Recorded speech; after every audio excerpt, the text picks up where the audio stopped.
The following episode may, and most likely does, contain spoilers, foul language, and Gohan's therapy bill. Viewer discretion is advised. Welcome back to another episode of Two Dicks Exposed. I'm not Pat. And I'm not Mike.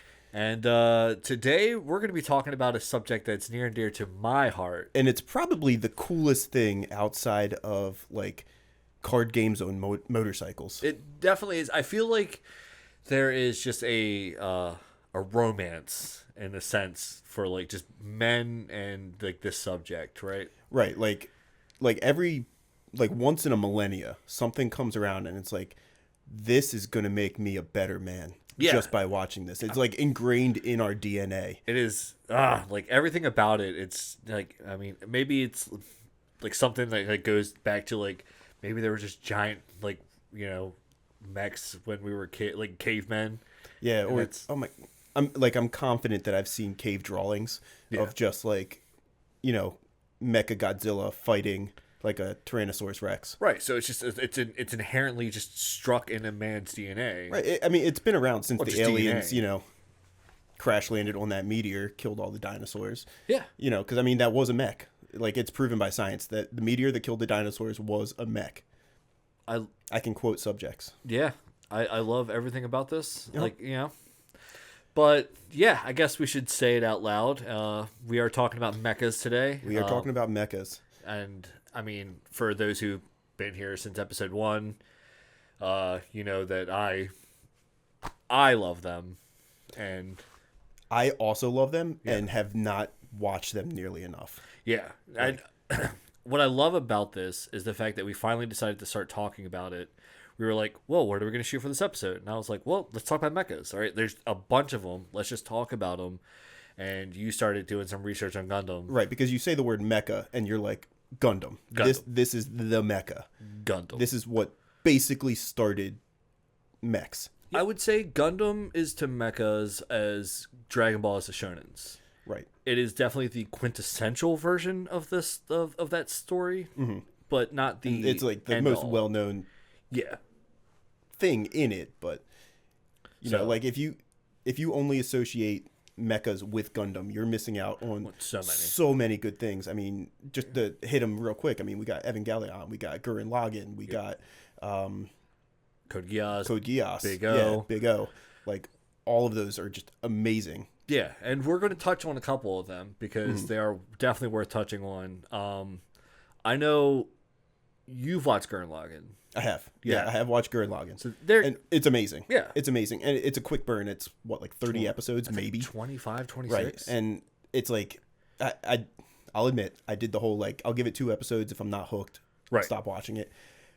So I watched the 2 episodes. Wasn't really, like, feeling it, but I was like, you know what? Everyone says this is one of the greatest animes out there. So I was like, let me watch episode 3. And, like, episode 3 just dropped the hammer and was like, all right, cool. Now the next 20 episodes are just amazing. Like, there's no downtime in the rest of the series.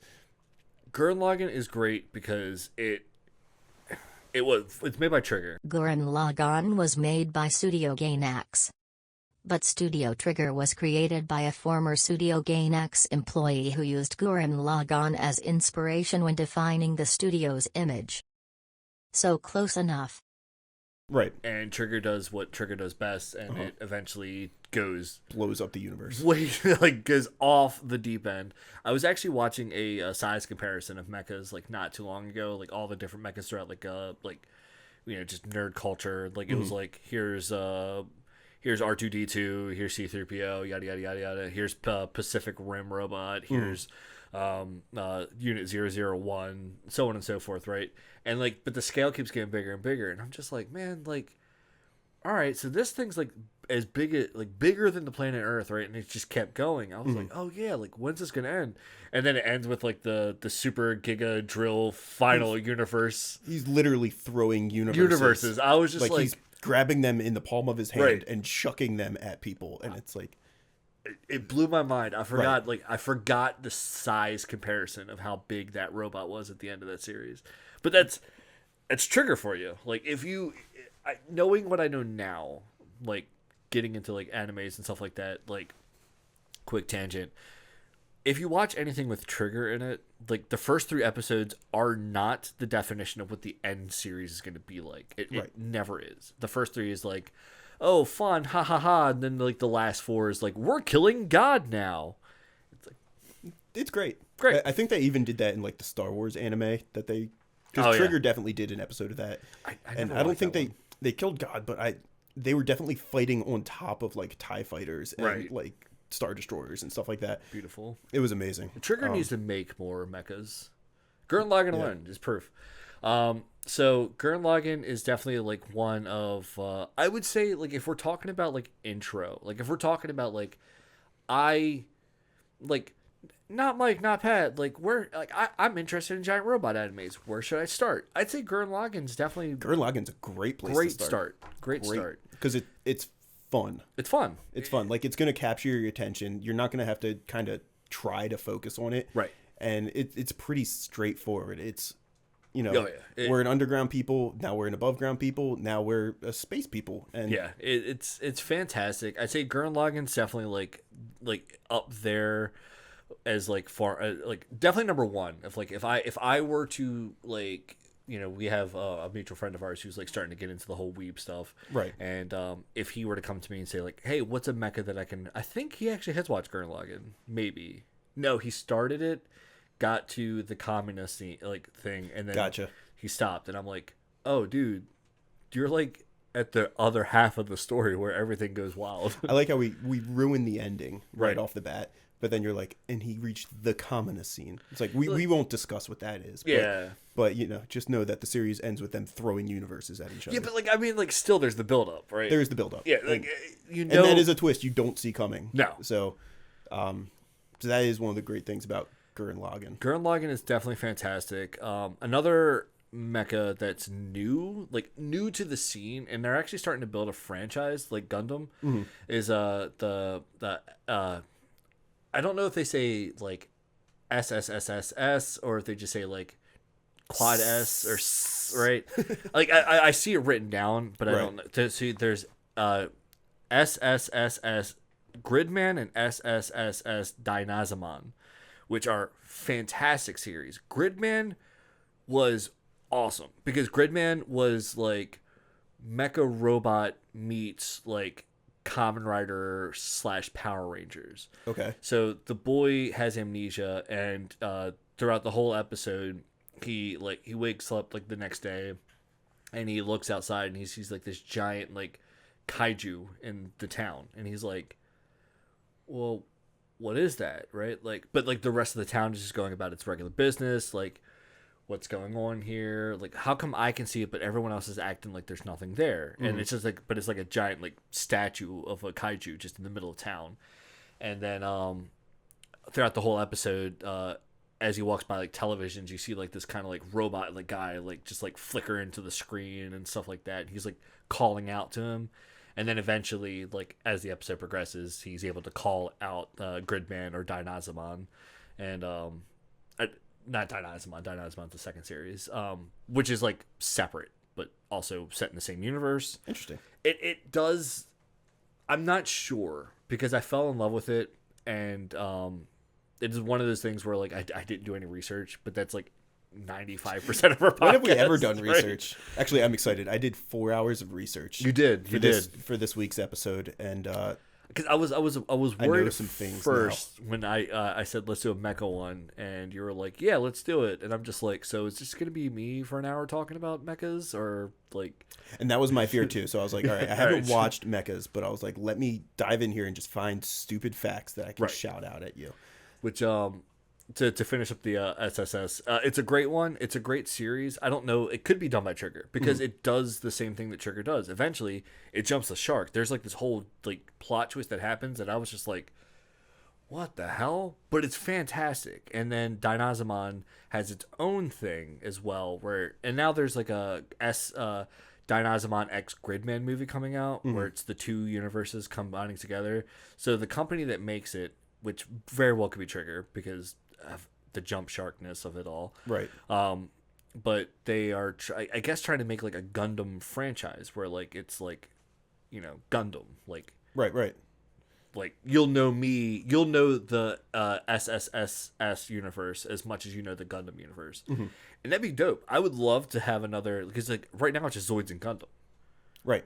There's the only two that like take up the market for mechas, and the Power Rangers. Power It's Rangers, been going on 35 years. Yeah. And I think we should probably clarify this. When we're talking mechas, there's like 4 different forms of mecha. Yes. So there's the super robot, which is basically there's a robot being controlled by someone at a lab somewhere by remote control or something like that. Right.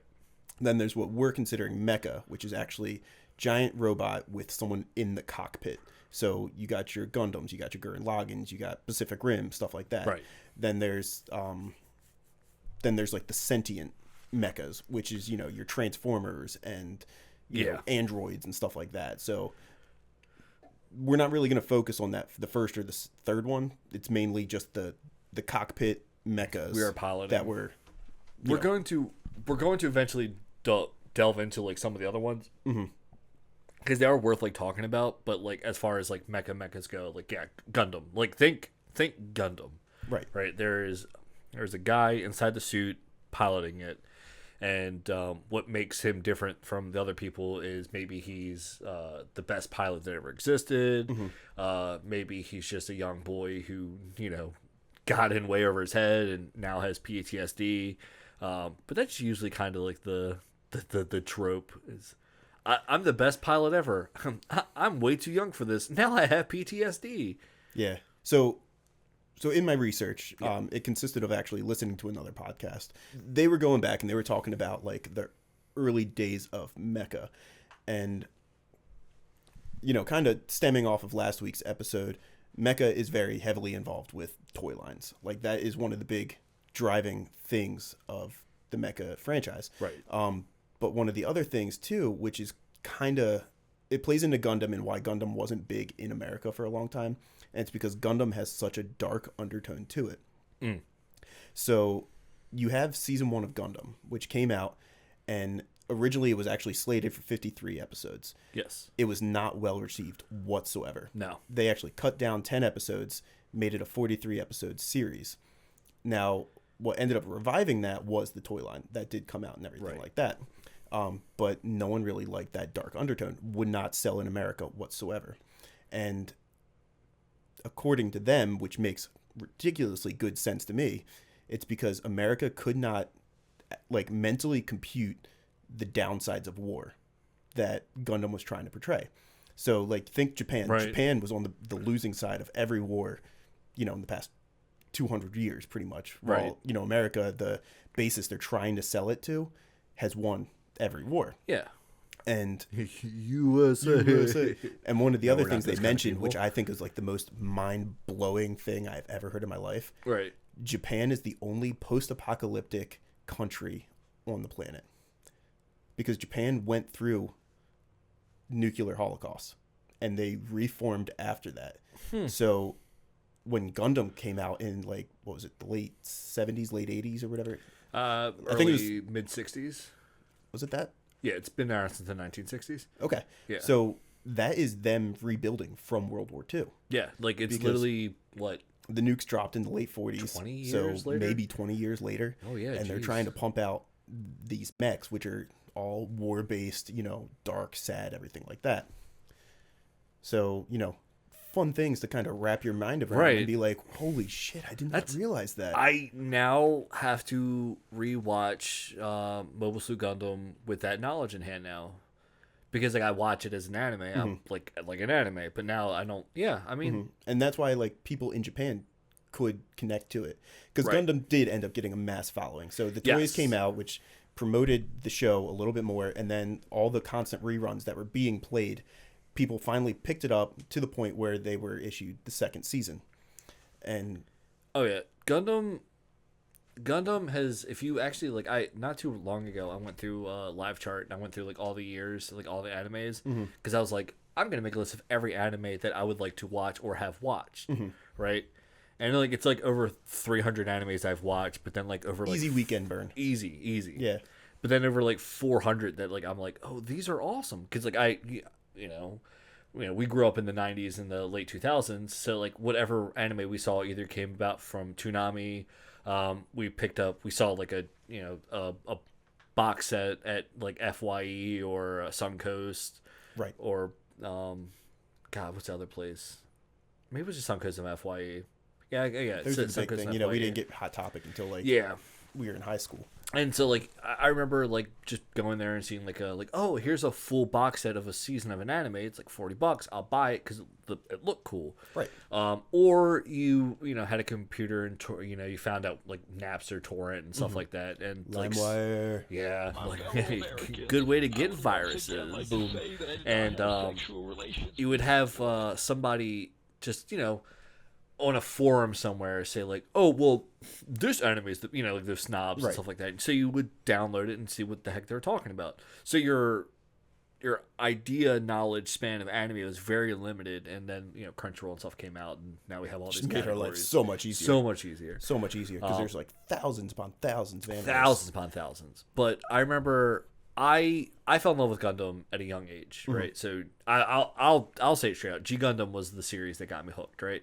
You'd think it was Gundam Wing, but I hate Gundam Wing. Gundam Wing is the only Gundam series I've actually seen any episodes of. Gundam Wing is visually beautiful. It is easily one of the most beautiful animes I've ever seen. The stills, I would kill for like still cells of like when like they would like pause dramatically and like the Gundam was doing something and it was like all super nice and shaded and it's beautiful, right?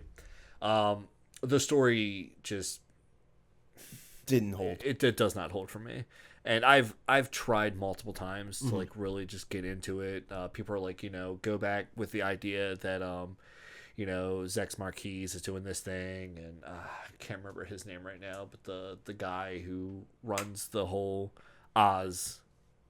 The Wizard of Oz. Yes, I'm blanking on his name right now. Do not look behind the green Gundam. But I mean, the Gundams are great. I think like let's be honest here. Gundam Wing is the reason why people know Gundam in North America. Yeah, and I believe it's the most watched Gundam series in America, and it introduced most of us to it. Oh yeah, it was airing during the Yu Yu Hakusho, the Dragon Ball Z time, the Sailor Moon beautiful, times. And I get it. I get why people fell in love with it. I was young and I hated the whole idea of politics being an anime, right? Okay. Like, that's for old people, right? I don't like politics. I don't care about the blah, blah, blah, blah, blah, right? So then when G Gundam came along and it was, weird, quirky, you have the fun, Minotaur, from Zeus Gundam and all sorts of football player Gundam from America. I will state that G Gundam would not hold up in today's culture because there are so many stereotypes. So many ridiculous amounts. Like I haven't watched it, but I googled just let me know what these Gundams look like. Do you want to know the name of the Gundam that represents Neo Mexico? All right, producer, get ready to bleep whatever he's about to say. It's not a bad word, all right? But it is stereotypical, right? I actually do know. Right. It's coming back to me. It's Tequila Gundam. Which they did change that name in the translation because it was so derogatory towards Mexico. Yep. Yeah. It's Tequila Gundam is its original name. I'm trying to think. There's a couple other ones too that are just like we should not be saying this in today's culture. No, they don't hold up. But I do love G Gundam with a passion, right? Like I say that after I say that it's a stereotypical, but it's fantastic because it takes what I liked about the idea of Gundams and like dwelled upon it. We talked about this a little bit before the show. In this one, it's not like a guy sitting in a cockpit with like handles and levers and dials and buttons and stuff like that. It's literally a guy standing in the cockpit. A special ring comes down and it coats his body in this like suit that he wears, and any damage done to the Gundam while they're fighting is replicated to that pain is replicated to the pilot, right? So for example, in one episode, Domon Kashu, the main character, is fighting a guy who is like pilots a snake Gundam, right? I think he's Nia Nepal's Gundam. And so he's fighting him, and like the snake Gundam wraps around his body and it constricts him, right? So he's like, ah, man, how do I get out of this? I'm like, I'm being constricted, right? So he realizes, because like the guy had used the ability on him before the fight, so Right. he was like, all right, I know he's gonna do this to me. How do I get out of doing? How do I survive that in the Gundam fight?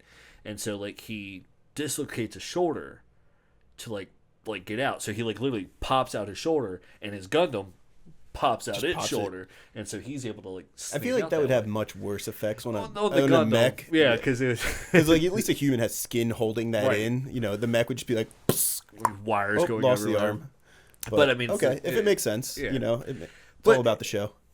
And you know, so like, you know, if you break the arm or the arm explodes or something like that, the pilot's arm doesn't explode, but the pain. It's there. It's there. Like, it's like you see like on the arm, like if this arm were to explode, Like the diodes light up or something. It's like all that. red on the Gundam suit. It'd be like, yeah, you're in pain, bro. Fair enough. So G Gundam was like my answer to that, because I was just like, well, what's the point of the series if they're just piloting? There's no like actual, like, you know, it's like Dragon Ball, right? Mm-hmm. Like Goku is actually physically like doing martial arts and fighting. So what makes? Thank you for bringing that into this episode. Oh wait, was it me? It was you It's this me. time. I did not say time. it. I want this to go on record. I All did right. not bring Dragon Ball into this episode. But I think I did it earlier too. I think I brought in Dragon Ball when we were talking about shonens as well. Yeah, true. Yeah, dang it. It is my fault today. Twice. So, you know, he's doing the martial arts, and you know, you see it. You're like, this is why Goku is great. Right. But what makes the Gundam pilot better than other Gundam pilots? Just because he can pew pew pew and type faster, that makes him a better pilot than the other pilot? Like, he just thrusts harder, and so he punches harder. Like, Speaking of thrusting harder, you know what is the best way to control a mech? how's that? Darling in the Franxx. Darling in the Franxx. If you want to watch an R18 mech Oh my about God. 12-year-olds, They're like watch Darling 15. in the Franxx.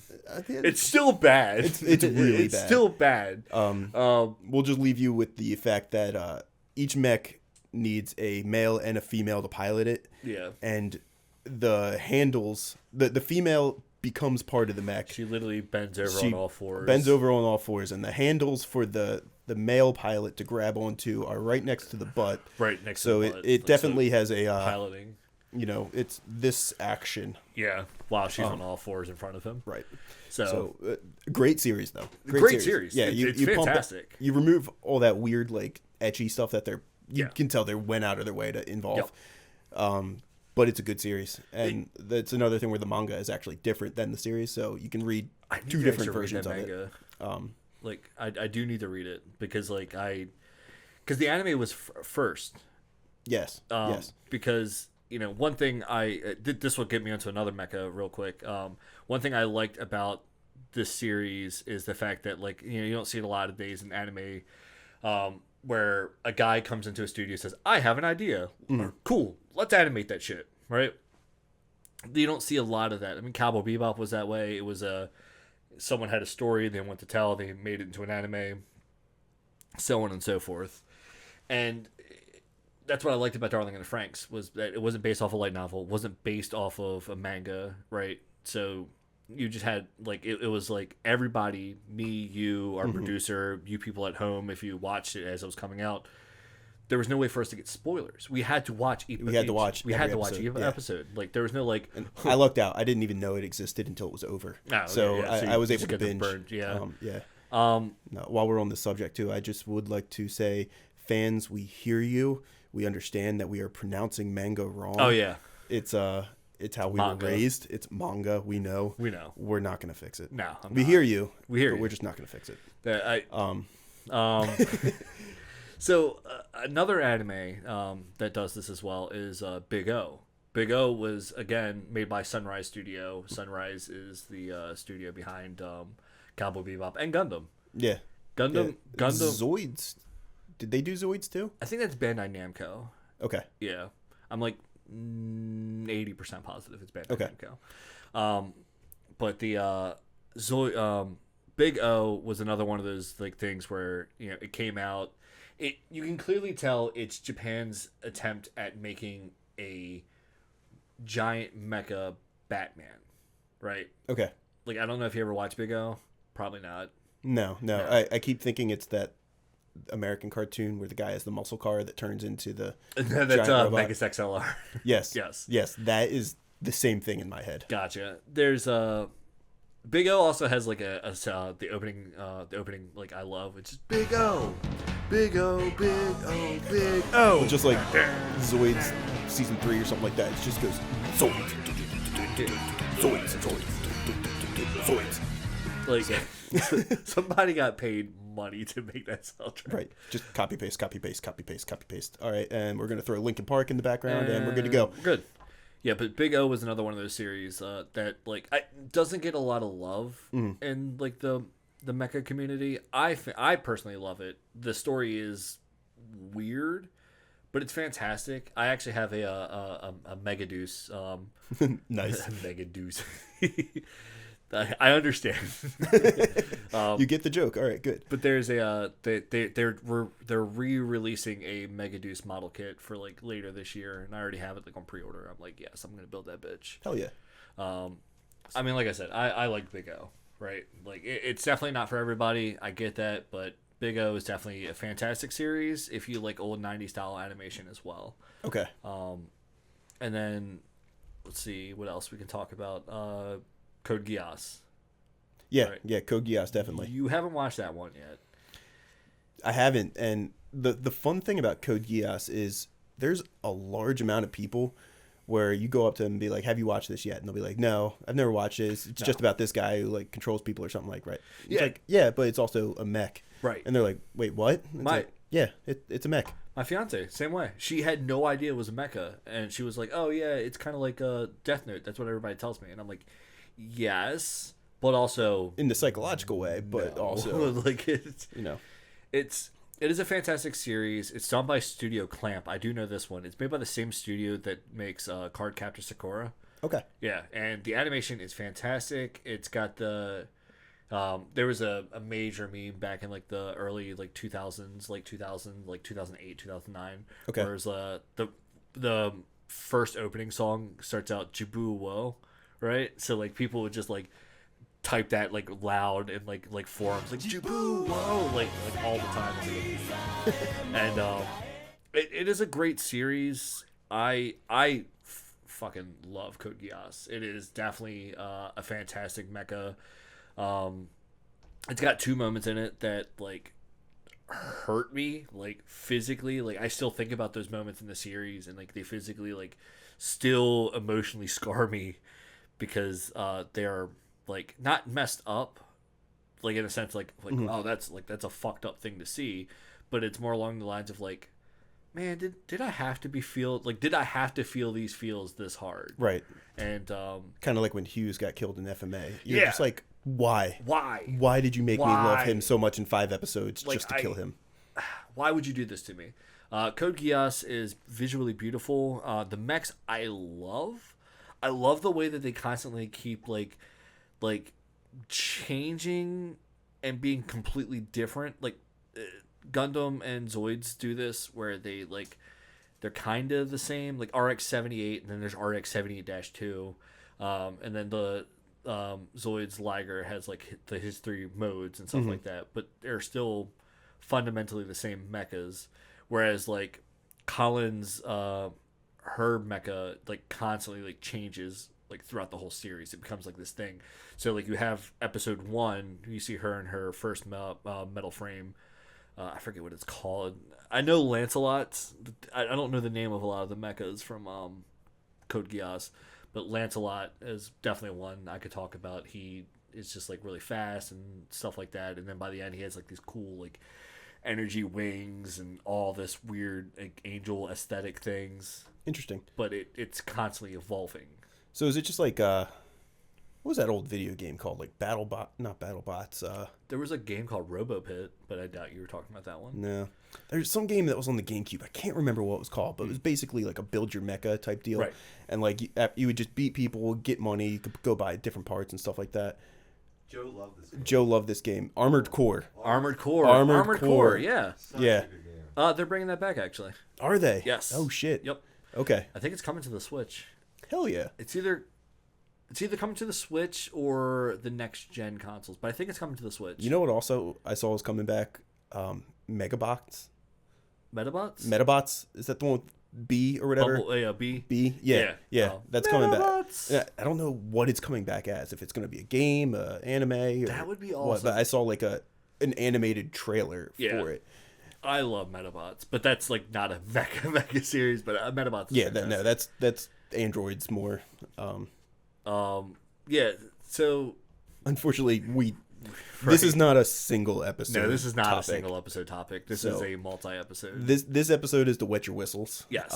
And then we're gonna get into the real man meat of that mecha, that mecha man meat. Because we mentioned, like, I talked about G Gundam, I talked about Wing, but like we talked a little bit about Mobile Suit Gundam, the first series, and Gurren Lagann, but like talking about Gundam requires actually talking about Gundam and all 36 iterations of it, and all the Zoids as well. Like Zoids is also like I said earlier, SSSS, Dynazamon, and Gridman are trying to become like the third in this trilogy of like big mechas, and Zoids and Gundam. Like, I mean, we have to like dedicate a whole episode just to those two alone. Right. It's there's no way we can do it justice trying to squeeze it into a 40-minute episode. I don't even know if we can actually talk about all of Gundam in like one episode. No, but and so I've made myself a deal. So I haven't watched Gundam, but doing research for this episode, I've decided I need to watch Gundam because the storylines that were being depicted to me just sound amazing. Yeah.